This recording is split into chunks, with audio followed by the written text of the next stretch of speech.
Our people are in for the practice of FGM, and that is what we represent, and that's what we stand by. Our tongue is a borrowed tongue. And when we speak because our people want us to speak. We speak what our people want us to say. And that must be clear to the living and to the dead. What I am trying to put across is, people are shouting, people are wailing, people are crying. But they are not crying for anything, they are crying for their pockets. The pockets they are crying for is loud and clear. Allah said, وَتُحِبُّونَ الْمَالَ حُبًّا جَمًّا. He said, they love wealth with immense love because of the Western aid. Because of the Western aid. Honorable Speaker, the bill is timely and necessary as we stand today as a nation. What are we? We are the representative of the people. And that must be clear to the living and to the dead. We are the representative of the people, and that, I repeat again, must be clear to the living and to the dead. Why do I say so? Our tongue is a borrowed tongue from our electorate. The desire of our electorate is what we should go by. It's not our own selfish desires. And we know for certain and for reality that all our people throughout the country Honorable Speaker, point of the order. practice of Point of FGM. order. Thanks. Honorable Nominated Member Fatou K. Jawara. Yes. I'm rising on order 29.4, content of speech.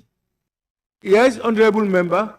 Honorable Speaker, it shall be out of order to use offensive and insulting language about members of the National Assembly.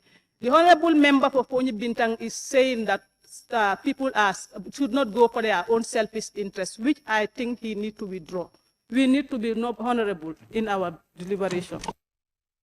Honorable Member, I don't want to believe that selfish is an insult.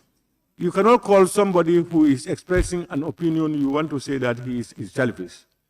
But that whether selfish is an insult, I don't think so.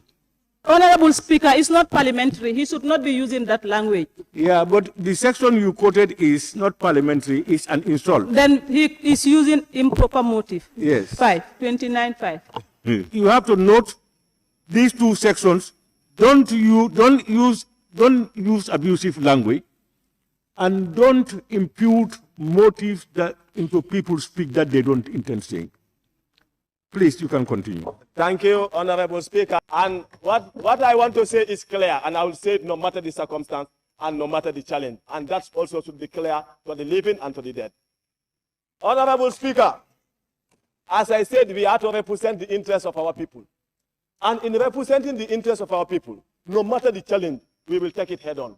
Our people are in for the practice of FGM, and that is what we represent, and that's what we stand by. Today, tomorrow, and forever. Honorable Speaker, as I said, our tongue is a borrowed tongue. And when we speak because our people want us to speak. We speak what our people want us to say. Most of the people that are in for the banning of FGM, they are shouting, no, I can use FGM no matter how it is. You understand? Let us use their terms and then land on their ground and facilitate as it is. Honorable Speaker, on that note, what I am trying to put across is, people are shouting, people are wailing, people are crying. But they are not crying for anything, they are crying for their pockets. The pockets they are crying for is loud and clear. Allah said, وَتُحِبُّونَ الْمَالَ حُبًّا جَمًّا.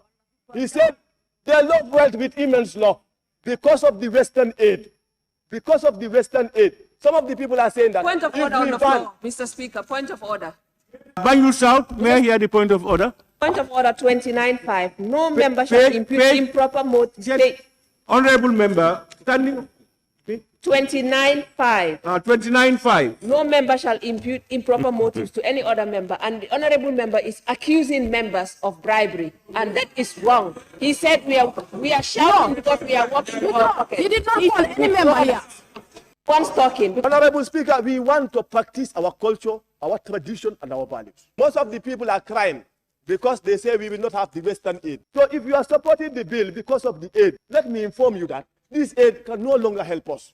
And Honorable Speaker, in 1960, Kwame Nkrumah was clear in his vision. He said, remember, the master is leaving, but the master is not leaving willingly. He will come back in another image. That is the image that we are seeing today. Honorable Speaker, I represent the interests of my people without begging for relationship or support. Thank you, Honorable Speaker. Honorable Speaker, the people are willing and they are shouting because they said the Western aid will not come. The only time a country progressed, we can take example from Libya when it was sanctioned. That is the time you think, that's the time you initiate. Point of order, Honorable Speaker. Yes, go ahead. Yes. On a motion being moved that the bill be read a second time, the general merits and principles of the bill may be debated. Thank you. Honorable members, I think the honorable member is making references. I think he has these things to make references to certain things. Honorable member, you can continue. What I am saying is, the bill is monetary motivated. Most of the people are crying because they say we will not have the Western aid. And I said it initially. Dambisa Moyes, he wrote on her dead aid book. He said, Dambisa Moyes is an economics from Zambia. She graduated in Harvard University. She said the aid they are giving us are dead aid, are of no benefit to us.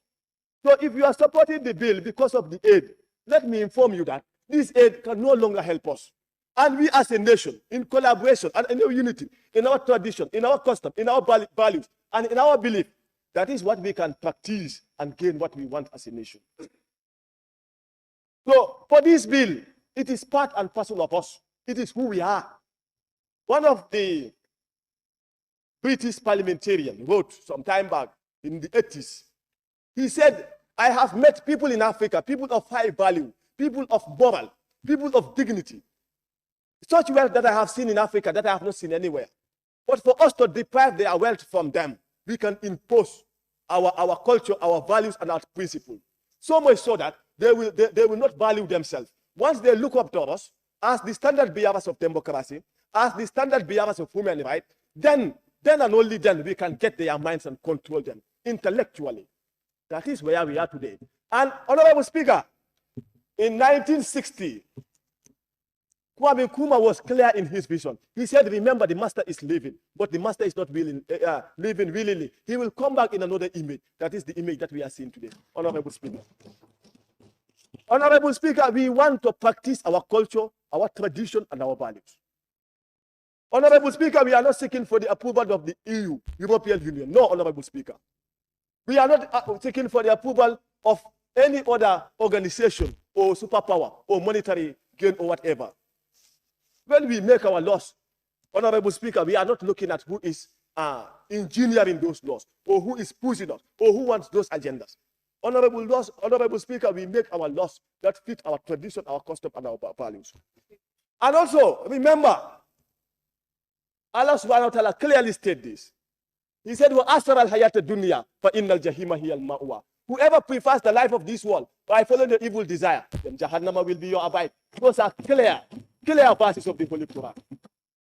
And Honorable Speaker, as we stand here today, we are in line with this bill and we will stand by it, no matter the challenge and no matter the circumstance. Honorable Speaker, the progress of our nation lies in our self-esteem and believing in what we want as a nation. I know I cannot convince everybody because I don't have the financial muscles. But then, my ability to tell you the truth, no matter the challenge, Point of order, please. upon me.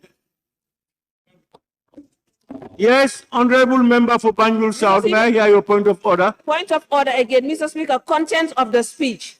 Mr. Speaker, it shall be out of order to, no member shall impute improper motive on any order. He said he cannot convince, and he can only convince us as honorable members. And he said because he doesn't have enough money. It means that we are calling for bribery. Mr. Speaker, point of order. Can he withdraw that statement, please? Honorable Member, your point of order is withheld. All right, can you continue, please? And avoid as Honorable much as Speaker, possible. thank you. Representing the interests of the people is a challenge now, but we are taking it head on. Honorable Speaker, as I said, the bill is in line with what we want. And this bill, we want to repeal criminalizing FGM. We want to repeal it in totality. That is what we stand for. And in that, it must be clear to all. And in repealing those laws, we need the collaboration of the members of parliament, sincerely and wholeheartedly. And in so doing, Member for Sabak, I'm not impressing you. In so doing, we need to reflect back on our electorates so that we can know what to do and what not to do. Honorable Speaker, locking our people for practicing their belief should stop immediately. For practicing their culture should stop as we stand today. And today should be the last day, as far as I am concerned, for locking people because they went on practicing their tradition, their custom, their beliefs, and their values. That should stop. Because we should make laws that our people appreciate. And most of the people I spoke to, I asked them, what do you think if we are to go for a referendum on the matter? I said automatically, about 85% of the people will vote in support of the repealing of the law. So now what are we representing? I thank you, Honorable Speaker.